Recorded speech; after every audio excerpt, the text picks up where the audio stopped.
pessoal, tudo bem com vocês? Com a família de vocês? Espero que sim. Estou eu aqui para a aula de arte dessa semana, finalzinho do mês de junho, e eu resolvi contar uma história para vocês, a história do milho. E por que eu resolvi contar isso agora? Porque a gente tá no mês das festas juninas, apesar de não ter festa esse ano. É tradicional nas festas juninas as comidas com milho, o curau, o milho assado, comidas com milho. E eu vim contar a lenda do milho. Se é uma lenda, não é que aconteceu de verdade, tá bom? É uma historinha que é contada,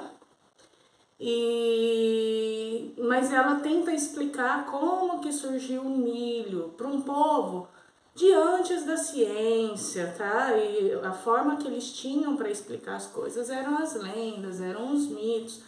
Então, eu vou contar a lenda do milho e depois a gente vai fazer uma espiga de milho.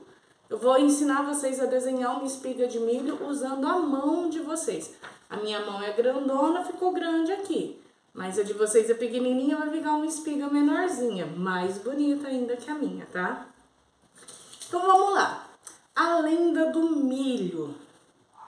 Há muito tempo atrás, muito antes do homem branco tocar os pés no Novo Mundo, antes de virem pessoas de outros lugares para o Brasil, quando no Brasil existiam apenas indígenas, tá? Em uma selva da América do Sul, havia uma tribo indígena que estava passando por muitas dificuldades. O que é a dificuldade para uma tribo, gente, para uma aldeia? A dificuldade para uma aldeia é falta de comida.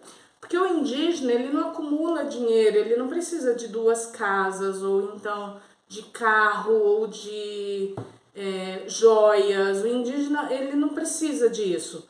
O que é a riqueza para o indígena? É a comida, é a família junto e saudável. Então, para eles, quando você fala que uma aldeia, que uma tribo está passando por dificuldade, você fala que está faltando comida e a família está doente. Porque essa é a verdadeira riqueza deles, tá? Não havia alimentos e na mata começaram a sumir os animais. Porque se não tinha alimento, não tinha animal para ir ali, porque ele não ia encontrar alimento naquele lugar, tá? Nos rios e nas lagoas, dificilmente se via o movimento de um peixe. Na mata não haviam mais frutos, nem por lá apareciam caças de grande porte, como onças, capivaras, antas, veados ou tamanduás, que era o que eles comiam naquela época. No ar do entardecer já não se ouviam os cantos dos pássaros, pois as fruteiras, as árvores frutíferas, tá, já tinham secado. Os indígenas, que ainda não cultivavam nada, como eu disse, é uma história que aconteceu há muito tempo atrás, que ainda não cultivavam nada, estavam atravessando um tempo de sofrimento. Nas tabas havia desaparecido a alegria, fruto da fartura de outros tempos. Então, como estava faltando alimento, como estava faltando caça, os indígenas estavam tristes agora, tá? As mulheres formavam rodas no terreiro e lamentavam a pobreza em que viviam. Como eu falei para vocês, pobreza para os indígenas é faltar alimento e saúde, tá? Os curumins, o que são os curumins, gente? São os indígenas crianças, tá? Os curumins cochilavam pelos cantos de barriga vazia. E os guerreiros da tribo andavam pelas matas, mas desanimados demais até para montar armadilhas, para procurar caça, tá?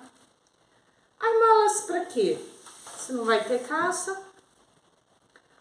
Os rastros de caça, o tempo já havia desmanchado todos. Eram outros tempos em que elas existiam. Tabajara era um velho indígena muito bondoso e querido pelo seu povo.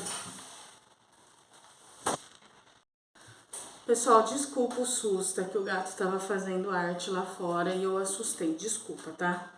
Voltando à história, tô até tremendo. voltando à história. Tabajara era um velho indígena muito bondoso e querido pelo seu povo. Era o cacique, era como se fosse o comandante, tá? Era o cacique e estava preocupado e sofrendo com tudo o que estava acontecendo. O velho cacique, o Tabajara, orou ao grande espírito, ou seja, rezou para Deus, tá? E pediu uma iluminação e que sua vida fosse seu sacrifício para livrar o povo de tanto sofrimento. Em um sonho, o grande espírito lhe mostrou como deveria fazer para que a tribo fosse libertada do mal que a dominava. Tabajara, ao despertar desse sono, reuniu os homens, os guerreiros de sua tribo e disse que sua morte estava próxima e completou dizendo: não chorem com minha morte, alegrem-se, enterrem meu corpo numa cova bem rasa, cubram com palha seca e pouca terra, esperem vir o sol e a chuva. E em 3 dias depois surgirá na minha cova uma planta bem viçosa, que após algum tempo produzirá várias sementes. Quando virem a planta crescer e as lindas espigas aparecerem, não as coma. Guardem-nas e plantem as suas sementes. Será o alimento para toda a tribo sempre. A saúde do velho indígena estava fragilizada pela idade e pela escassez vivida, pelas dificuldades de comida, tá? Não demorou para acontecer o que ele previu. Após a sua morte, a tribo fez como havia sido explicado. Surgiu então uma plantinha linda, bem verdinha, com belas espigas cheias de grão. As folhas compridas lembravam a lança que o cacique usava para caçar. Sua flor, a flor da espiga, que é aquele cabelinho da espiga, sabe? Sua flor linda parecia o cocar do cacique. E a tribo descobriu que sua espiga era um delicioso alimento. Os indígenas ficaram muito agradecidos ao grande espírito e passaram a cultivar o milho com muito carinho. A caça e os frutos voltaram para aquela região. E assim surgiu o milho, conforme a lenda, tá? Como eu falei para vocês, isso é uma lenda, não é uma história que aconteceu de verdade. Tem pessoas que acreditam nelas, mas a maioria das pessoas não acredita mais nas lendas, tá? Agora eu vou ensinar vocês a fazer essa espiga aqui, ó. Para ela, vocês vão precisar de uma folha de papel, lápis de desenhar, borracha e material de pintura. Pode ser o lápis de cor, pode ser o giz de cera, pode ser qualquer coisa que você tiver aí para pintura, tá? Vocês vão precisar também da ajuda de uma pessoa mais velha. Sozinhos vocês não vão fazer, porque tem que contornar a mão, tá? Então eu vou virar a câmera aqui para mostrar para vocês como é que faz. Então, como eu falei para vocês, a gente vai fazer essa espiga aqui. Se você prestar atenção, é a sua mão desse jeito assim, ó. Esses 3 dedos juntinhos, esse dedinho separado e o dedão separado também. E aí vai formar essa espiga. Eu vou contornar para vocês a caneta, para vocês poderem enxergar, só por isso. Mas aí na sua casa, você vai contornar a lápis mesmo, tá bom? Então, ó, põe lá a mão, os 3 dedos do meio juntinhos, os 2 dedos das beiradas separados, tá? E aí você vai colocar a mãozinha desse jeito no papel e vai pedir para alguém contornar para você.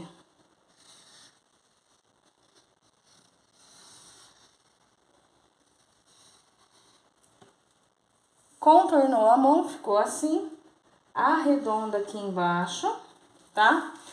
E aí, o que vocês vão fazer? Vocês vão desenhar a palha. Tá vendo aqui? Do jeito que tava o dedo, você puxou pra cá. E aqui você puxa aqui do dedo aqui pra cá também. E aí faz os riscos da palha, porque a palha do milho, ela é cheia de risco mesmo, tá? Faz os riscos da palha. Olha só como tá bonito, já parece um milho. Aqui no meio tem que ter as espigas. Eu vou ensinar vocês um jeito bem fácil de fazer essas... Opa, espigas não, ou tem as sementes, os grãos. Eu vou ensinar um jeito bem fácil de vocês fazerem esses grãos, que é, vai fazendo traços retos. Vocês estão vendo? Vai fazendo traços retos. Mais ou menos retos, se não ficar tão retinho assim também, não tem problema, tá? Tá vendo? Faz traços certos. Agora você faz os traços aqui, ó, cruzando. Você vai fazer um quadriculado.